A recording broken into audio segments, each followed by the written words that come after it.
Bilmirəm, nənəsini alsın, vergiləri özü nənəsi. Zeynep ağda aparanda özünü sütəmər baları nənəsi için Allahu Ekber. Boğazında oğu görəndə Ali la ilahe balam la ilahe saralan la ilahe.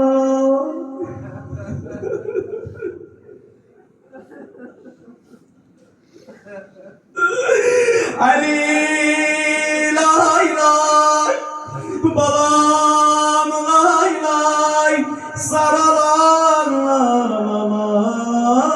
ilahe gülüm la ilahe balam la ilahe saralan la ilahe. Ay balam, ay balam, ay balam. Ahir beytim budur ki kardeşler, bilirəm inciter seni. Bu geceden hapsi meşgul idiler namaz iden, Kur'an iden. Hapsi meşgul idiler ibadetten, ama bir heymeden ağlamak sesi gelirdi. Allahu Ekber belfezle gadir gedenden heymelerin etrafında olanandım. Ama Abdillah o sebepten ağlıram ben şehit olandım. Eşittim Rabab balası nedir balam. Biraz sabreyle giden sebbeh olsa abi Abbas'ı gerektirecek seni ay valla. Dedi kardeş gördüm Rabab'ın yakası balanın elinde kalmışıydı. Ne yönsün ne sütüm var ne suyum var ay balam ay valla. Habibin sesleri ya Hüseyin.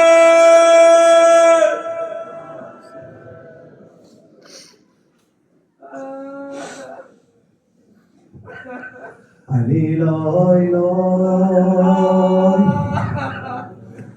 bala lay lay sürtemer dudaklara kurban anay.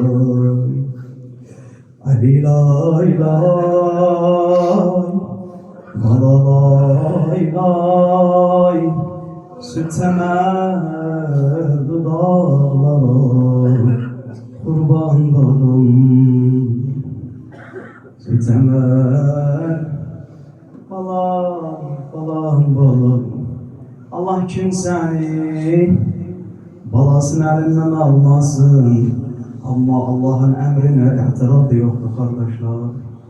Maktelin kalıptı Aşura günündedir o sütemer bala. Kinenesi Şam-ı Gariban gecesi. Benim ricam budur sizden azizler kardeşler. Yarın bu axı baxırsan Hüseyniyələr boş olurlar. O məşədir əsəf. Özü yarın gələ Zeynəb yalnızdır. Yarın terk etmiyoruz. Müminler hapsimizin adresini alar. Ya biz diyesiz Zeynələrə adresi yok. Vallahi sizlere de adresi. O var idi. Eşitip sen özün Zeynəb ya garibe Allah eşmasın. Bunu okuyan Abdullah Radur öldü, oğlu yuxuda gördü özünü. Eşit Hazret Zeynep nedir türbede? Hatta ayağa durursa nasıl yine uğrar. Baba, istirəm onu anladı mənə. İmam Hüseyin hizmetkarlar ne etti? Dedi oğlum, her gelenin başına türbeye girende gerekir münker durarlar. Allah'ı kimdi? Peygamberi kimdi? İmamı kimdi? İlahi İmam Hüseyin'i dadımıza yetirmesek biz ne derim onda? Elimizde dök, amalımız teleşer. Eşit kinan bunu kardeşler. Dirine kir münker durdular başımda. Ben korkmağa başladım. Bana dediler ya Şeyh Abdurrı'da korkma inan. Senden sorup sual etmerik.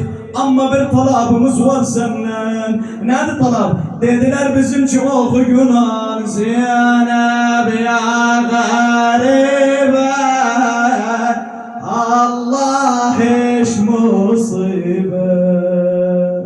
Zeynep ya garibe Allah eş musibet. Vecihik ya Zeynep مذبوح وخوجتي والجثة سليبة سليبة الله ايش مصيبة. Dedi af ettik sana soru sualdan bes bunu okuyunumuzun için. Hazreti Zeynep türbede tasarrufat eder. Bi amrullahil vahidil ahad. Bu İmam Hüseyin'in savrasını koydu indiye kadar. İlişarık özüne inşallah. İlahi bihak Muhammed ve Ali Muhammed yolumuzu açık edersen merkadında biraz okuyalım. Ah vallahi bu gecede bir gün gördüm baktım aslan dedim merkadında alem de yokuydu. Ne bir kara var idi, ne bir alem var idi. İmam-ı Zaman ne ki sabredesem buna yemler Resulullah. Ah bu Amme Zeynep Şibir'in elinde ihlas olmadı bir kere bu zalimlerin elinde. Eyvah Zeynep! Ya sahib el-zaman, ya ibn Resulullah. هنيئا لكم هنيئا لكم جزيتم عن محمد وآل محمد خيرا Aşura gecesi değil. Demeyeyim daha size, isterseniz oturağımda kasıbe oturum, okuduyuz.